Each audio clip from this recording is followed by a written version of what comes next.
हर हर महादेव। हमारे चैनल पे आप सभी का स्वागत है। पानी चढ़ाया जाए, जल चढ़ाया जाए तो घर में विद्वत्ता का अनुभव होता है महाराज। भगवान विष्णु ने जाते हुए शिव बाबा को देखा।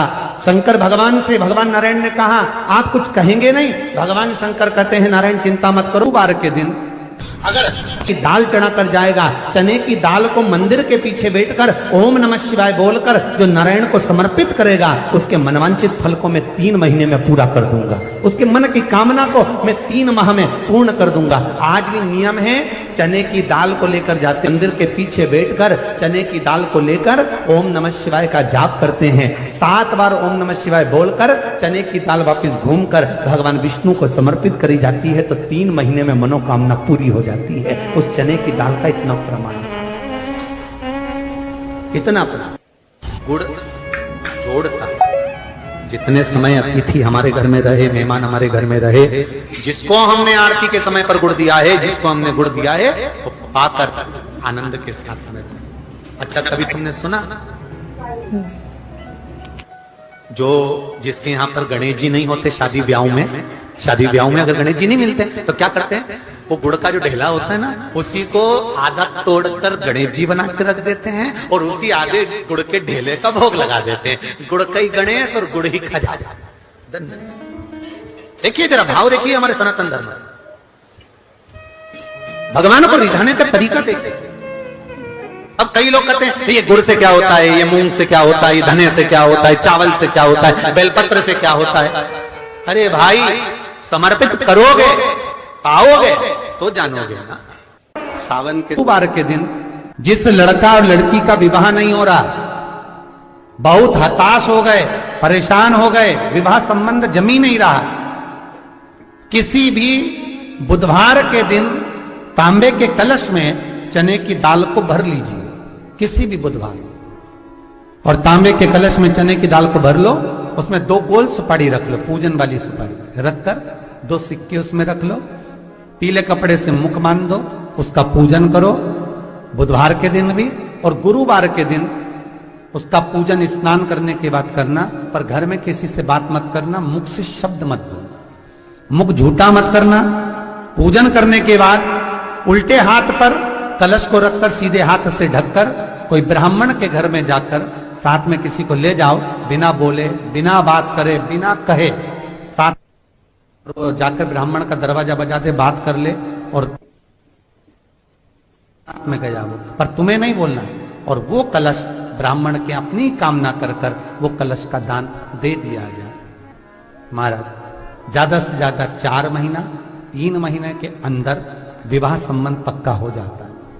विवाह चने की दाल का दान कुछ सहज नहीं है। लग रहा है कि मैं दुखों से पीछा छूट ही नहीं रहा, तब उस जगह पर बेलपत्री के मध्य भाग में पीला चंदन, ये जो पत्ती है और ये 2 पत्ती हैं, ये बड़ी पत्ती और ये बीच की जो 2 पत्ती हैं, इसके बीच में जो डंडी का भाग रहता है, जो बीच में डंडी का जो भाग है, बड़ी पत्ती और ये 2 छोटी पत्ती के मध्य में जो डंडी का भाग है, उस डंडी के भाग में पीला चंदन और एक अक्षत पीला। शंकर भगवान को प्रदोष के दिन आप अगर प्रदोष काल में समर्पित कर रहे हैं तो ये निश्चित है कि धीरे धीरे कर कर वो दुख समाप्त होगा, वो दुख हटेगा ही। विश्वनाथ को कुछ नहीं चाहिए, मेरे शंकर को चाहिए क्या? अगर आपके जीवन में ऐसा लगे कि बहुत बड़ी बीमारी आ गई और आपके घर का व्यक्ति वेंटिलेटर पर पड़ा हुआ है, तो शमी के वृक्ष के फूल ले आओ 7, और शमी के वृक्ष के 7 फूल लाकर एक फूल शंकर भगवान को श्री शिवाय नमस्तुभ्यम कहकर उस व्यक्ति के लिए जो पड़ा हुआ है, अंतिम सांसें गिन रहा है, जिसको अटैक आ गया, अंतिम सांसों में जो गिन रहा है, उसके नाम से भगवान शंकर पर चढ़ाना प्रारंभ कर दो। मात्र 7 पुष्प, उस शमी के वृक्ष के 7 पुष्प आप शिव को समर्पित करिए, उसका नाम और गोत्र बोलकर, और भगवान शंकर का मूल मंत्र श्री शिवाय, जम के बोलिए श्री शिवाय नमस्तुभ्यम बोलकर एक शमी का फूल शंकर पर चढ़ाना प्रारंभ कर दो। फिर आगे वो विश्वनाथ की मर्जी है, वो प्राण कैसे लेकर वापिस आता है, उस काल से छुड़ाकर महाकाल कैसे लाता है, ये वो जाने। आपका फर्ज केवल आप अदा करिए। ये 3 समय एक ऐसा समय है, मान लो सुबह यदि आपको समय ना मिले भगवान शंकर का गुणगान करने के लिए, मान लो दोपहर का समय ना मिले शंकर भगवान का गुणगान करने के लिए, तो शिव पुराण कहती है जब सूर्य डूब रहा हो, प्रदोष काल का जब समय हो, तब उस शंकर का गुणगान करो तो सारी जिंदगी तुम्हें किसी के आगे हाथ नहीं फैलाना पड़ेगा। भगवान भोलेनाथ स्वयं तुम्हें उतना प्रबल वैभवपति बना। कितना सुंदर कहा है। जब जिंदगी बहुत संघर्ष में चल रही हो, बहुत दुख का जीवन चल रहा हो, बहुत कष्ट का जीवन चल रहा हो, बहुत कष्टमय जीवन चल रहा हो, तब शमी के 5 पत्ते, शमी के 5 पत्ते, एक दुर्वा के साथ एक अक्षत चावल का एक दाना, वो भी हल्दी में भिंगोया हुआ हो या केसर में भिंगोया हुआ हो, शमी पत्र 5, एक दुर्वा, एक चावल का दाना, जो दिल से हृदय से बेलपत्री के वृक्ष के नीचे पार्थिव लिंग का निर्माण कर कर मट्टी का शिवलिंग बनाकर प्रदोष काल में, मतलब शाम के समय पर शिवलिंग बनाकर उस पे जल चढ़ाकर, जो ये 5 शमी का पत्र, एक दुर्वा और एक चावल का दाना, अपनी कामना कर कर जो दुख चल रहा है बाबा से विनय कर कर एक एक पत्ता जब समर्पित कर दे, फिर एक दुर्वा समर्पित कर दे, फिर एक चावल का दाना समर्पित कर दे और बाबा का वहीं पर पुनः विसर्जन कर दे, 3 महीना तो जाने दो, 15 दिन के अंदर वो दुख कटता जरूर है, चाहे कोई भी दुख, किसी भी तरह का दुख क्यों नहीं। एक बेलपत्र के वृक्ष की परिक्रमा करने वाले को हजारों अश्वमेध यज्ञ का फल प्राप्त हो जाता है, हजारों अश्वमेध यज्ञ का फल प्राप्त हो जाता है। उसी तरह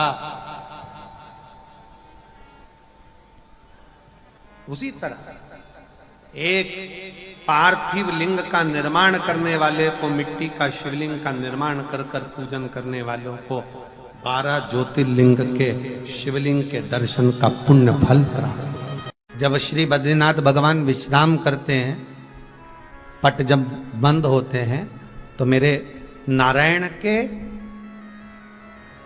हृदय से बाहर जो लक्ष्मी जी का मंदिर है, वहां से लक्ष्मी जी को लाकर हृदय से लगाया जाता है और भगवान को एक कम्मल पूरा घी में उसको लपेट कर, पूरे घृत में उसको लगाकर, गौ माता के घृत में उसको लगाकर नारायण को भगवान शिव का स्मरण कर कर लपेटा जाता है।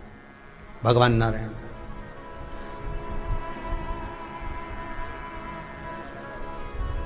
बद्रीनाथ बाबा के मंदिर में दिया घी से भर दिया जाता है, ताले लगा दिए जाते हैं, सब नीचे आ जाते हैं। जब अक्षय तृतीया के समय पर पट खोलते हैं, बाबा का कम्मल घृत से जुड़ा हुआ वैसा कि वैसे ही घृत भरा हुआ, घृत में स्थिरता है, घर में घृत के अंदर लक्ष्मी का भाव आ जाता है। हमारे यहाँ हिंदू धर्म में बहुत सुंदर बात कही जाती थी पहले, आजकल जमाने में कहते कि नहीं कहते मालूम नहीं, पर मारवाड़ के अंदर एक रीति थी, घर के अंदर रसोई घर में एक इतनी बड़ी कुल्हड़ होती थी जिसमें घी भरा होता था, छोटी सी चम्मच होती थी, उसमें पूरे घर का घी खाली हो जाए और उस कुल्हड़ का घी खाली नहीं होना चाहिए। नानी भाई का मायरा सुना है आप लोगों ने?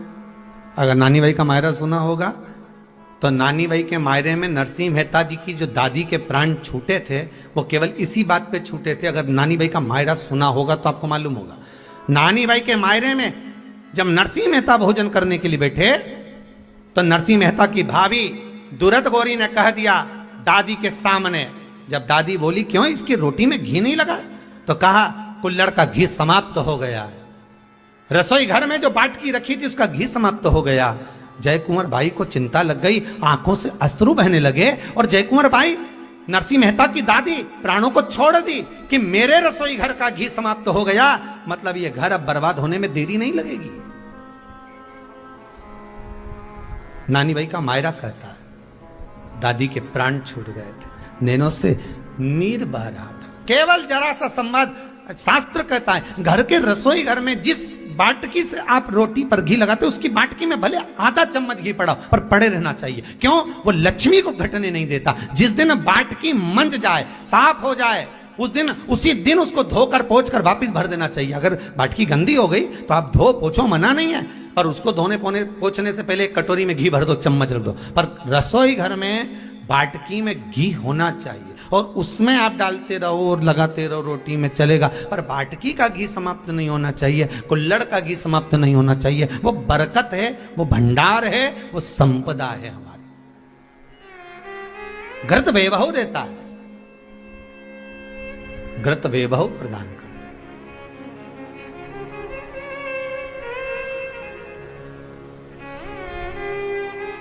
घृत वैभवता देता है।